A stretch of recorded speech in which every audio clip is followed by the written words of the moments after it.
दोस्तों स्वागत है आप सब लोगों का भक्तोलॉजी के एक और नए एपिसोड में। और इस वीडियो में हम लोग करेंगे भक्तों की कुछ वायरल वीडियोस के ऊपर रिएक्ट। लेकिन यार मजा ऐसे नहीं आएगा, मजा तब आएगा जब सिर्फ मैं नहीं बल्कि आप भी मेरे साथ इन वीडियोस के ऊपर रिएक्ट करने का काम करो। नीचे कॉमेंट सेक्शन के माध्यम से अपनी पूरी भड़ास निकालने का काम करो। देखो भाई, सीन ये कि हम कुछ कर तो सकते हैं नहीं, भारतीय जनता पार्टी जो भी हरकतें इस टाइम पे कर रही है, हम इस टाइम पर सिर्फ इतना ही कर सकते हैं कि उनको बार बार एक्सपोज कर सकते हैं और अपनी भड़ास पूरी तरीके से निकालने का काम कर सकते हैं। देरी किस बात की है, नीचे अपनी भड़ास निकालना शुरू करो। पहली वीडियो मैं आपके सामने रखना चाहता हूं जो कि है रविशंकर प्रसाद की वीडियो। रविशंकर प्रसाद की वीडियो एक परफेक्ट एग्जांपल इस चीज का कि जब आप व्हाट्सएप की बातों को सच मानने लगते हैं और जगह जगह जाके बातें करते हैं तो आप कितने बड़े नमूने नजर आते हैं। जी हां, थोड़े दिन पहले एक इंटरव्यू सामने आया था श्वेता सिंह के साथ रविशंकर प्रसाद का, जहां पर रविशंकर प्रसाद जो है वो राहुल गांधी को लपेटने की कोशिश कर रहे थे और यूनिकॉर्न का मतलब बताने का काम कर रहे थे। वैसे तो ये बात अपने आप में बहुत बड़ी है।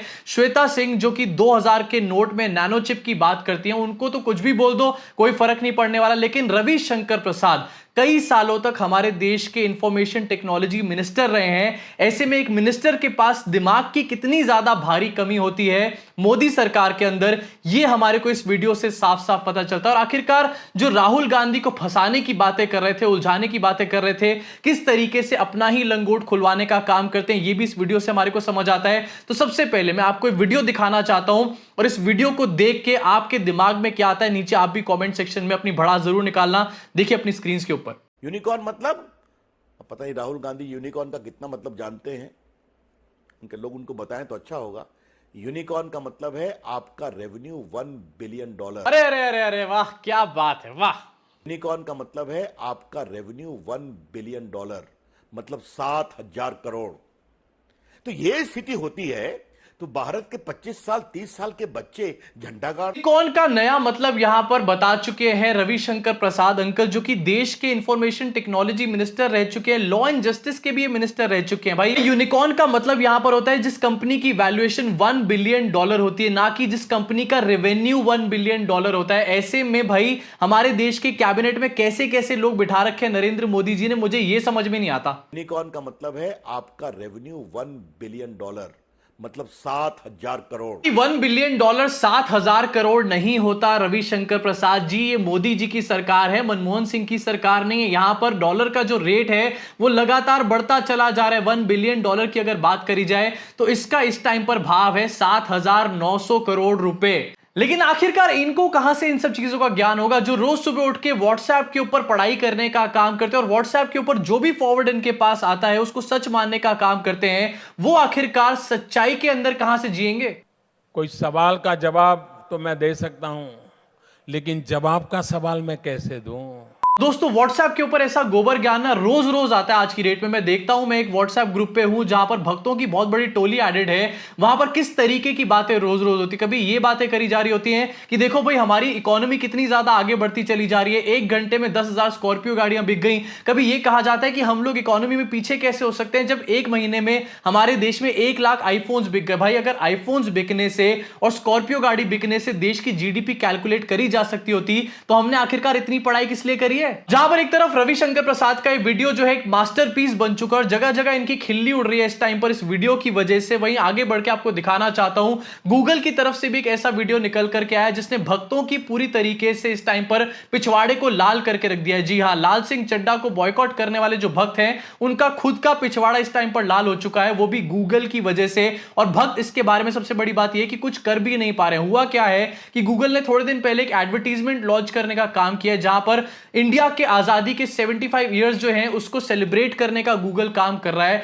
और इस वीडियो को सबसे पहले मैं आपको दिखाना चाहता हूं क्योंकि इस वीडियो में बहुत सारे पार्ट्स जो हैं वो कांग्रेस की उपलब्धियों से कहीं ना कहीं रिलेटेड है। साथ ही साथ इस वीडियो से हमारे को यह भी समझ में आता है कि आखिरकार इतिहास के पन्नों को अगर टटोला जाए तो भारतीय जनता पार्टी किस तरीके से एक हाशिए पे खड़ी है। जरा देखिए इस वीडियो को। जब इतना खोजने के बाद हमें आजादी मिली तो आजादी ने हमसे पूछा अब क्या खोजोगे, और हमने कहा हमें खोज है एक ऐसे कल की जिसे हम खुद लिखें, जिसमें सपनों की कोई सीमा ना हो और कोई कदम धीमा ना हो।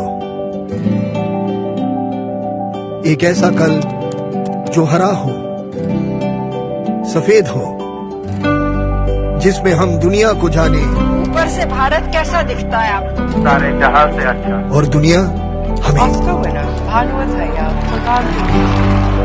देखा आपने गूगल का ये एडवर्टीजमेंट जहां पर बैकग्राउंड में आवाज सुनाई देती है हमारे को फरहान अख्तर की, भक्तों की आवाज सुनते ही जल चुकी होगी पूरी तरीके से। लेकिन उसके अलावा इस एडवर्टीजमेंट में जो बहुत बड़ा पार्ट है वो है कांग्रेस की उपलब्धियों से रिलेटेड। ऐसा नहीं कि सिर्फ कांग्रेस की उपलब्धियों की ही बात करी गई है, लेकिन फिर भी एक बड़ा पार्ट उसी से रिलेटेड है। अगर हम ग्रीन रेवोल्यूशन की बात करें, व्हाइट रेवोल्यूशन की बात करें, इसके साथ इंदिरा गांधी के एक छोटे से ऑडियो क्लिप को भी यहां पर सुना जा सकता है और भक्तों की ये सुन के पूरी तरीके से जलकर राख हो चुकी है। और इस एडवर्टीजमेंट को देखने के बाद मैं भक्तों से एक सवाल पूछना चाहता हूं, भक्तों आखिरकार कहां है भारतीय जनता पार्टी? अगर हम इतिहास के पिछले 75 सालों की बात करें तो भारतीय जनता पार्टी का योगदान कहां है हमारे देश के अंदर? प्लीज मुझे कोई कमेंट सेक्शन में बताने का काम करो। जब बात शुरू हो चुकी है आजादी के अमृत महोत्सव की या फिर 75th इंडिपेंडेंस डे की, तो भाई आगे बात करना चाहता हूं नरेंद्र मोदी के हर घर तिरंगे के बारे में। नरेंद्र मोदी को यहां पर धन्यवाद देना चाहूंगा क्योंकि नरेंद्र मोदी ने हमारे देश में कुछ फर्जी राष्ट्रभक्तों की सच्चाई को सामने निकाल करके रख दिया। कैसे राष्ट्रभक्त?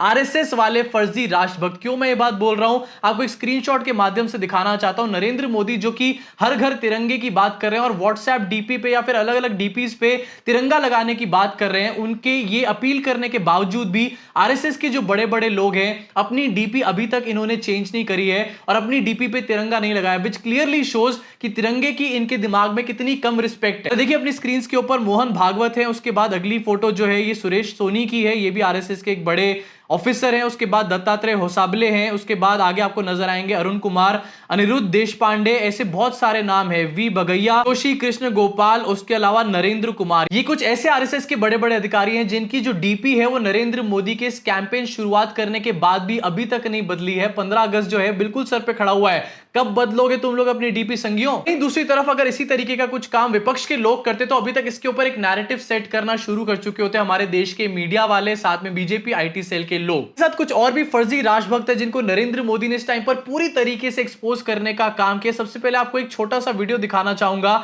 जो कि आज तक के माध्यम से सामने आया, जहां पर बीजेपी के एक नेता जो है वंदे मातरम गाने का काम कर रहे हैं। लेकिन वंदे मातरम कैसे गा रहे हैं जरा खुद ही सुन लीजिए। यहां पे वंदे मातरम सुंदे मातरम, मातरम सुंदे मातरम। भाई 33 साल में ऐसा वंदे मातरम मैंने आज पहली बार सुना है। सोचिए अगर ऐसा वंदे मातरम राहुल गांधी या फिर विपक्ष का कोई नेता गा देता, अरविंद केजरीवाल ऐसा वंदे मातरम गा देते, तो आखिरकार इसके ऊपर कितना बड़ा नैरेटिव ये लोग सेट कर चुके थे। लेकिन इनके अपने लोग राष्ट्रभक्ति के नाम पे कितने बड़े गधे हैं, कितने नीलबटा सन्नाटा है, इससे हमारे को साफ साफ ये दिखाई देता है। एक तरफ वंदे मातरम सुंदे मातरम हो रहा है, उसी के साथ आपको एक और वीडियो दिखाना चाहता हूं जहां पर वाराणसी के एक विधायक जो है वो झंडा फहराने का काम कर रहे हैं। हर घर तिरंगा। नरेंद्र मोदी जी हर घर तिरंगा तो लग जाएगा, लेकिन हर घर अकल कब आएगी मुझे प्लीज ये बताइए। आखिरकार अपने लोगों को आप दिमाग कब देंगे? जरा इस वीडियो को देखिए और देखिए किस तरीके से उल्टा तिरंगा यहां पर फहराया जा रहा है।